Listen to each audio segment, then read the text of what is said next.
بسم الله الرحمن الرحيم الحمد لله رب العالمين والعاقبة للمتقين والصلاة والسلام على سيد الأنبياء والمرسلين وعلى آله وصحبه أجمعين أما بعد فقد قال الله تبارك وتعالى في القرآن الكريم أعوذ بالله من الشيطان الرجيم بسم الله الرحمن الرحيم فلما بلغ معه السعي قال يا بني إني أرى في المنام أني أذبحك فانظر ماذا ترى قال يا أبت افعل ما تؤمر ستجدني إن شاء الله من الصابرين صدق الله العلي العظيم وبلغنا رسوله الكريم ونحن على ذلك من الشاهدين والشاكرين والحمد لله رب العالمين. قال الله تبارك وتعالى في شأن حبيبه الكريم إن الله وملائكته يصلون على النبي يا أيها الذين آمنوا صلوا عليه وسلموا تسليما. اللهم صل على سيدنا وشفيعنا ونبينا محمد صلى الله عليه وسلم. صلوا عليه وسلم على رسول الله صلی اللہ علیہ وسلم.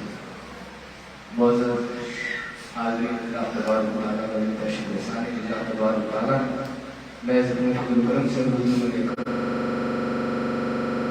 صلی اللہ علیہ وسلم سکتے اب تمام عظیم الدہر کی خاطر مسجد میں جمع ہونے کی دعا ادا فرمائیں. اللہ تبارک و تعالیٰ سے دعا ہے کہ اللہ تبارک و تعالیٰ ہم سبوں آج جو نمازی عدالتیں میں سب بارگاہ میں قبول کریں اور تمام جو کچھ ہمارے خیر کے قربانیاں کریں، نیکیاں کریں، سب کی بارگاہ میں قبول فرمائیں. اللہ تبارک و تعالیٰ قرآن پاک میں ارشاد فرماتا ہے فلما بلغ معه السعي، جب اسماعیل علیہ السلام اپنے والد حضرت ابراہیم علیہ السلام کے ساتھ چلنے پھرنے اور کام کرنے کے لائق ہو گئے، قال یعنی جب آپ ایک عمر کو پہنچ گئے، 10 سال کی جب آپ کی عمر ہو گئے، حضرت ابراہیم علیہ السلام حضرت اسماعیل علیہ السلام کے سامنے آپ بات رکھتے ہیں یا بنی انی اری فی المنام کہ اے میرے صاحبزادے میں نے خواب میں دیکھا ہے انی اذبحک کہ میں تمہیں ذبح کر رہا ہوں، فانظر ماذا ترى اب تم بتاؤ تمہاری رائے کیا ہے. حضرت ابراہیم علیہ السلام اپنے والد سے اپنے صاحبزادے سے جب کہتے ہیں، بیٹے سے جب کہتے ہیں کہ میں نے خواب دیکھا ہے کہ میں تمہیں خواب میں ذبح کر رہا ہوں، اب تم بتاؤ تمہارا کیا خیال ہے، تمہاری کیا رائے ہے. کیونکہ انبیاء کرام علیہ السلام کے خواب سچے ہوتے ہیں، دوسروں کے خوابوں میں کوئی سچائی اور کوئی جھوٹ ہوتا ہے، دوسرے لوگوں کے خوابوں میں شیاطین خلط ملط کرتے ہیں، شیطان اس کے اندر شامل ہوتے ہیں، یہ ہو سکتا ہے. لیکن نبیوں کا جو خواب ہوتا ہے وہ بالکل حق ہوتا ہے. نبیوں کے خواب میں کبھی شیطان داخل نہیں ہو سکتا. یہ نبیوں کا خواب تو بہت دور ہے، نبی کی شکل میں کسی کے خواب میں شیطان بھی نہیں آ سکتا. شیطان دوسروں کی شکل و صورت میں خواب میں آ سکتا ہے، لیکن اگر کوئی شخص اپنے خواب میں کسی پیغمبر کی زیارت کرے، کسی پیغمبر کا دیدار کرے، تو فرماتے ہیں کہ اس نے اسی پیغمبر کو دیکھا، کیونکہ شیطان کی یہ مجال نہیں ہے، طاقت نہیں ہے کہ وہ کسی پیغمبر کی شکل و صورت کو ڈھال کر کسی کے خواب میں. یہ انبیاء کرام علیہ السلام کی خصوصیت ہے کہ ان کے خواب حق ہوتے ہیں اور ان کے خواب بدرجے وحی ہوتے ہیں، وہی وحی ہوتی ہے، اللہ تبارک و تعالیٰ کی طرف سے حکم ہوتا ہے. حضرت ابراہیم علیہ السلام آپ اپنے صاحبزادے سے فرماتے ہیں کہ میں نے خواب میں یہ دیکھا ہے، اب تم بتاؤ تمہاری کیا رائے ہے. دیکھیے آپ ایک دور طریقہ اس آیت کریمہ سے ہمیں ایک بات یہ بھی سمجھ میں آتی ہے کہ چونکہ حکم ربی ہے، حضرت ابراہیم علیہ السلام کو حکم ربی ہے، رب کا حکم ہے کہ تم اپنے صاحبزادے کو ذبح کرو. آپ چاہتے تو آپ سیدھے جو ذبح کے لیے تیار ہو جاتے، لیکن نہیں، آپ نے اپنے بیٹے سے مشورہ طلب کیا. یہ اسلامی دستور ہے. یہ طور طریقہ ہے. اسلام نے یہ تعلیمات دی کہ حکم ربی ہے، پھر یہ بات ظاہر کرنے کے بعد پھر عمل کے تعلق سے اس پر فیصلہ ہوگا.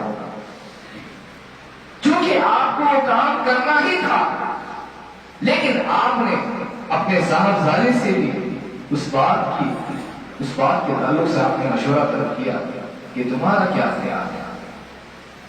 چونکہ آج جو ہے ایک باپ اپنے بچوں کے تعلق سے جیسے اپنی مرضی ہوتی ہے فیصلہ کر جاتا ہے. یہ سبق ہے، اسلامی تعلیمات ہیں کہ تم اپنی مرضی کو نہ تھوپو، بلکہ ان کی بھی کچھ رائے لو، ان کا بھی کچھ خیال لو. یہ اسلامی تعلیمات ہیں. حضرت ابراہیم علیہ السلام جب یہ فرماتے ہیں تو دیکھیے پھر فرما برداروں کا کیا حال ہوتا ہے. باپ اپنے باپ کے جگر پر رکھ کر اس کا یہ معاملہ ہونا چاہیے کہ جو کچھ اس کے خیال میں آئے اپنی اولاد سے پوچھے، اپنے بچوں سے پوچھے کہ میں ایسا ایسا چاہتا ہوں، تمہارا کیا خیال ہے. باپ کا یہ بڑک پر اور اولاد کا کیا حال ہونا چاہیے. پھر اللہ تبارک و تعالیٰ نے اسی پر بات ختم نہیں فرمائی، بلکہ آگے ارشاد فرمایا کہ ابراہیم علیہ السلام نے جب اپنے صاحبزادے اسماعیل سے کہا کہ صاحبزادے میں نے تمہیں خواب میں ذبح کرتے ہوئے دیکھا ہے، تمہارا کیا خیال ہے، تمہارا کیا رائے ہے، تم کیا کہتے ہو اس بارے میں.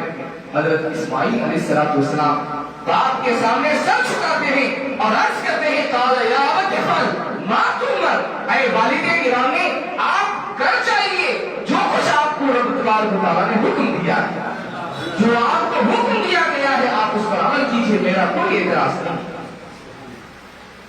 ایک باپ اور بیٹی کی تربیت دوستوں، باپ کا حال یہ ہو اور بیٹا کیسا ہو، اپنے باپ کی باتوں کے سامنے اپنا سر چھپانے والا، اپنے باپ کی باتوں کے سامنے سر چھپانے والا ہو کہ جو کچھ تمہارا خیال ہے، جو کچھ تمہاری رائے ہے، میں اس پر راضی ہوں. یہ اسلامی تعلیمات ہے. تبھی جو ہے ایک گھر خوشی کے ساتھ آباد رہ سکتا ہے، ورنہ اس گھر میں بے چینیاں اور پریشانیاں شروع ہو جاتی ہیں. اس لیے حضرت ابراہیم علیہ السلام، حضرت اسماعیل علیہ السلام اس کارنامے کو جو عظیم کارنامہ ہے اس پر آپ غور کریں. اس میں بہت زیادہ نصیحت کی چیزیں ہیں. حضرت ابراہیم علیہ السلام سے حضرت اسماعیل علیہ السلام کہتے ہیں یا ابت افعل، اے میرے والد گرامی آپ کر گزریے، آپ کر ڈالیے بات پر جو کچھ آپ کو حکم دیا گیا ہے. ستجدنی انشاءاللہ من الصابرین. حضرت اسماعیل علیہ السلام بھی جانتے تھے کہ یہ معاملہ جو ہے یہ صرف باتوں کا معاملہ نہیں ہے، یہ صرف جو ہے سامنے کہہ رہے ہیں پھر جو ہے معاف کر دیں گے، یہ بات نہیں ہے. بات یہ نہیں کہ جو ہے سامنے کہہ رہے ہیں پھر اس کے بعد چھوڑ دو بیٹا رہے تو پھر ہم دعا کریں گے اللہ سے کہ اللہ آپ کی جان کی حفاظت کرے. نہیں، حضرت ابراہیم علیہ السلام نے جو کچھ فرمایا وہ بات بالکل حق، اور حضرت اسماعیل علیہ السلام نے جو کچھ سنا، حضرت اسماعیل علیہ السلام کو بھی یقین تھا کہ اب جو کچھ اللہ کا حکم ہے اس پر عمل کرنا ہی کرنا، اور والد گرامی اس پر عمل کریں گے ہی کریں گے. حضرت ابراہیم علیہ السلام اس پر چلیں گے ہی چلیں گے. حضرت ابراہیم علیہ السلام کی بارگاہ میں حضرت اسماعیل علیہ السلام عرض کرتے ہیں کہ ابا آپ کو جو کرنا ہے کیجیے، میں اس پر راضی ہوں، میں اس پر خوش ہوں، آپ کی جو مرضی ہے، اللہ نے جو حکم دیا ہے میں اس کے لیے تیار ہوں. ایک فرما بردار بیٹے کا حال کیا ہونا چاہیے، ایک فرما بردار بیٹے کا معاملہ کیا ہونا چاہیے. اس کے بعد پھر والد کو خود بیٹے تسلی دیتے ہیں، کیونکہ یہ زبان کا معاملہ تھا، زبان کرنے کا معاملہ تھا. آپ جو ہے پھر اپنے والد کو تسلی دیتے ہیں ستجدنی انشاءاللہ من الصابرین، کہ اے میرے والد گرامی اگر اللہ تبارک و تعالیٰ نے چاہا تو آپ مجھے صبر کرنے والا پائیں گے، بے چین و بے قرار نہیں پائیں گے. میرے گلے پہ چھری چل جائے، میرے گلے پہ چھری چل جائے، میں کٹ جاؤں، میں اس سے صبر کروں گا، میں اس سے گلا شکوہ نہیں کروں گا، میں بے چین اور بے قرار نہیں ہوں کہ میرے والد ہو کر مجھے ذبح کرنا سکے. کہتے ہیں کہ اللہ تبارک و تعالیٰ اگر چاہے ستجدنی آپ مجھے پائیں گے انشاءاللہ، اگر اللہ چاہے من الصابرین صبر کرنے والوں میں. تو حضرت ابراہیم علیہ السلام، حضرت اسماعیل علیہ السلام کی عظیم سنت آج کے اس دن ادا کی جاتی ہے اور اسی مناسبت سے آج عید کا دن ہے اور اللہ تبارک و تعالیٰ کی بارگاہ میں بطور شکرانہ کی ہم نماز عید 2 رکعت ادا کرتے ہیں۔ اللہ تبارک و تعالیٰ کا شکر ادا کرتے ہوئے 2 رکعت ہم نماز ادا کرتے ہیں۔ اس نماز کی بڑی فضیلت ہے۔ اللہ تبارک و تعالیٰ نے ہم تمام کو عید کا دن دیا اور اس میں عبادت کی توفیق عطا فرمائی، اور خصوصاً جو ہے یہ ماہ محرم ذی الحج کا مہینہ برکتوں رحمتوں والا مہینہ ہے۔ اس میں عظیم شان قربانی کا جو معاملہ پیش آیا، اگر ہم اسی کو اپنی زندگی کا سبق بنا لیں، درس بنا لیں، تو ہمارے لیے بہت ساری چیزیں سیکھنا آسان ہو جائے گا۔ ہم اپنی زندگی کو صحیح طور طریقے سے گزار سکیں گے۔ خصوصاً آج ہم قربانیاں کرتے ہیں، اس میں ہمارا مقصد بھی ہونا چاہیے اللہ تبارک و تعالیٰ کو راضی کرنا، اللہ تبارک و تعالیٰ کو خوش کرنا۔ ہم نماز پڑھتے ہیں تو نماز پڑھنے کا مقصد ہمارا اللہ تبارک و تعالیٰ کو راضی کرنا۔ رب تبارک و تعالیٰ ارشاد فرماتا ہے فصلی لربک وانحر، کہ تم اپنے رب کے لیے نماز پڑھو اور قربانیاں کرو۔ بہت سارے لوگ قربانی کے وقت میں گوشت کا خیال کرتے ہیں کہ گوشت جو ہے زیادہ سے زیادہ ہے، گوشت کا خیال رکھتے ہوئے قربانی ہرگز نہ کریں، بلکہ رب تبارک و تعالیٰ کو راضی کرنا ہے، اسے خوش کرنا ہے، اس کے لیے قربانی دی جائے۔ اس لیے کہ رب تبارک و تعالیٰ خود ارشاد فرماتا ہے لَن يَنَالَ اللَّهُ لُحُومُهَا، تمہارے نہ گوشت پہنچتے ہیں، قربانیوں کی گوشت نہیں پہنچتے اللہ کی بارگاہ، نہ تمہارے گوشت پہنچتے ہیں، نہ دماغ نہ ہی اس کے خون پہنچتے ہیں۔ قربانی کی اگر گوشت خدا کی بارگاہ میں پہنچتے ہیں، نہ اس کا خون پہنچتا ہے، بلکہ فرماتے ہیں اگر اللہ تبارک و تعالیٰ کی بارگاہ میں کوئی چیز پہنچتی ہے تو فقط تمہارا تقویٰ پہنچتا ہے، تمہاری نیت پہنچتی ہے، تمہاری نیت خدا کی بارگاہ میں پہنچتی ہے۔ تم خدا کے لیے قربانی کرتے ہو، قربانی کا جانور خدا کی بارگاہ میں نہیں پہنچتا، نہ گوشت جو ہے خدا کی بارگاہ میں، خدا کی بارگاہ میں گوشت بھی نہیں پہنچتا، نہ خدا کی بارگاہ میں خون پہنچتا ہے۔ خون تو وہی زمین پر گرتا ہے، گوشت بھی وہی انسانوں کے پیٹ میں چلا جاتا ہے۔ پھر قربانی کا مقصد کیا ہے؟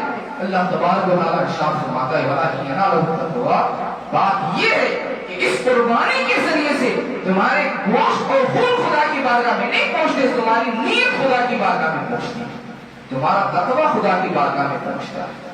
اس لیے دوستو کسی بھی کام میں کوئی بھی چیز جو ہے خدا کی بارگاہ تک نہیں پہنچتی۔ ہم اگر کسی غریب کو کھانا کھلاتے ہیں تو کھانا جو ہے خدا کی بارگاہ میں نہیں پہنچتا، بلکہ جو نیت ہوتی ہے وہ نیت خدا کی بارگاہ میں پہنچتی ہے۔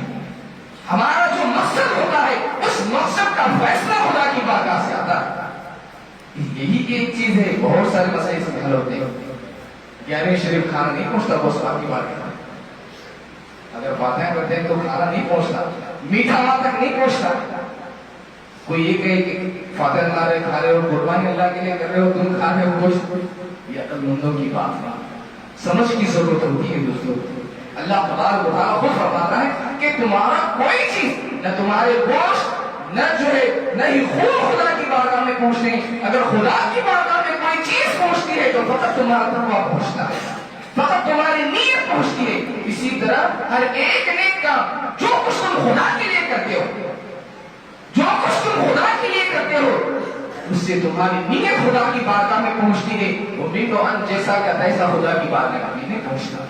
اس لیے ہم اپنے اعمال میں نیتوں کو درست کریں، اپنے اعمال میں نیتوں کو ہم درست کریں۔ اگر نیت درست کر کے عمل کریں گے تو ہمارا عمل خدا کی بارگاہ میں ضرور قبول ہوگا۔ اللہ تبارک و تعالیٰ ہمارے عمل رد نہیں فرمائے گا، اس کے فضل سے، اس کی مہربانی سے ضرور قبول فرمائے گا۔ تب جب ہماری نیت درست ہو، اگر ہماری نیت میں فجور ہو تو کسی قسم کا عمل اللہ تبارک و تعالیٰ کی بارگاہ میں منظور نہیں ہوگا۔ قربانی ہو، نماز ہو، ہم اپنی زندگی میں جو کچھ نیک عمل کریں نیت کو کبھی بھی درست رکھیں، کیونکہ نیت کا معاملہ فقط 2-4 لمحوں کا ہوتا ہے، لیکن 2-4 لمحے اگر ہم غفلت میں گزار دیں، 2-4 لمحوں کی نیت میں ہم گڑبڑی لا لیں تو سالوں سال کی جو محنت ہے ساری کی ساری محنت آئے گا اور بیکار، ساری محنت بیکار ہو جاتی ہے، سالوں کی محنت بیکار، فقط ایک نیت کی وجہ سے۔ اس لیے نیک عمل کے وقت ہماری نیت اچھی ہونی چاہیے. اللہ تبارک و تعالیٰ ہم تمام کو نیک اعمال کی توفیق عطا فرمائے اور تمام کو نیتیں درست رکھنے کی توفیق عطا فرمائے. سبحان ربک رب العزت عما یصفون وسلام علی المرسلین والحمد للہ. اب جو ہے نماز عید کا طریقہ سماعت کریں. سب سے پہلے نیت کرنا ہے. نیت کی میں نماز عید الاضحیٰ کی یا بقرعید کی نماز کا. نماز عید الاضحیٰ واجب نماز 6 زائد تکبیروں کے ساتھ پڑھتا ہوں واسطے اللہ تعالیٰ کے لیے. منہ میرا کعبہ شریف کی طرف, پیچھے اس امام کی اللہ تعالیٰ. نیت کی میں عید الاضحیٰ کی 2 رکعت واجب نماز یا بقرعید کی 2 رکعت واجب نماز پڑھتا ہوں واسطے اللہ 6 زائد تکبیروں کے ساتھ پڑھتا ہوں واسطے اللہ تعالیٰ کے لیے. منہ میرا کعبہ شریف کی طرف, پیچھے اس امام کی اللہ تعالیٰ. پہلے مرتبہ اللہ اکبر کہنے کے بعد کانوں تک ہاتھ اٹھا کر باندھ لیں جیسے نماز میں باندھتے ہیں. ہاتھ باندھ کر ثنا پڑھنا ہے جس طرح نماز میں پڑھتے ہیں. اس کے بعد پھر 3 مرتبہ تکبیر ہوگی. پہلی تکبیر کے بعد پھر 3 مرتبہ ہوگا. وہ تینوں کے تینوں زائد ہیں. پہلی جو تکبیر ہے وہ اصل تکبیر ہے, رکعت کی اصل تکبیر ہے, نماز کی اصل تکبیر ہے. اللہ اکبر بول کے جو باندھتے ہیں, باندھ کے جو ثنا پڑتی ہے اصل تکبیر ہے. پھر جو زائد تکبیر ہے 6 تکبیر, پہلے رکعت میں 3, دوسری رکعت میں ثنا پڑھنے کے بعد پھر 3 تکبیر ہوگی, وہ زائد ہے. پہلی مرتبہ تکبیر ہوگی, اس کے بعد اللہ اکبر کانوں تک ہاتھ اٹھا کر چھوڑ دو. اس کے بعد پھر تکبیر ہوگی, اللہ اکبر کانوں تک ہاتھ اٹھا کر چھوڑ دو. پھر تیسری مرتبہ جب تکبیر ہوگی, اللہ اکبر کانوں تک ہاتھ اٹھا کر باندھ. یعنی پہلے ایک مرتبہ آپ باندھ کر ثنا پڑھیں. اس کے بعد دوسری مرتبہ تکبیر ہوگی, کانوں تک ہاتھ اٹھا کر چھوڑ دو. تیسری بار تکبیر ہوگی, کانوں تک ہاتھ اٹھا کر چھوڑ دو. چوتھی بار تکبیر ہوگی, کانوں تک ہاتھ اٹھا کر باندھ. یہ ایک رکعت جو ہے اس کے بعد سورہ بقرہ سورہ جب میں ضرورت ہوئی اس کے بعد پھر ہو سکتا ہے. دوسری رکعت میں رکوع میں جانے سے پہلے 3 تکبیریں ہوں گی زیادہ. پھر اس کے بعد ایک تکبیر رکوع کی ہوگی. 3 زیادہ تکبیر پہلے ہوگی, اللہ اکبر کانوں تک ہاتھ اٹھا کر چھوڑ, پھر اللہ اکبر کانوں تک ہاتھ اٹھا کر چھوڑ, پھر اللہ اکبر کانوں تک ہاتھ اٹھا کر چھوڑ, 3 مرتبہ. چوتھی مرتبہ جو اللہ اکبر کہیں بغیر کانوں تک ہاتھ اٹھائیں گے, جس طرح آپ نماز میں جاتے ہیں اسی طرح سیدھے سیدھے آپ چلے جائیں. چوتھی مرتبہ اللہ اکبر میں ہاتھ نہیں اٹھائیں, جیسے نماز میں آپ اللہ اکبر بول کر رکوع میں جاتے ہیں اسی طرح رکوع میں جائیں. پہلی رکعت میں 3 زائد تکبیر, دوسری رکعت میں 3 زائد تکبیر. پہلی رکعت میں اللہ اکبر تکبیر تحریمہ کے بعد جو ہے 3 تکبیریں ہوں گی, یعنی ایک مرتبہ باندھ دو اللہ اکبر, 2 مرتبہ چھوڑ دو, پھر اس کے بعد چوتھی مرتبہ اللہ اکبر کہیں گے کانوں تک ہاتھ اٹھا کر باندھ دیں. پہلی میں 4 مرتبہ ہاتھ اٹھانا ہے, دوسری رکعت میں 3 بار ہاتھ اٹھانا ہے, چوتھی بار ہاتھ اٹھائے بغیر جس طرح نماز میں رکوع میں چلے جاتے ہیں اسی طرح رکوع میں جا کر اپنی نماز کو مکمل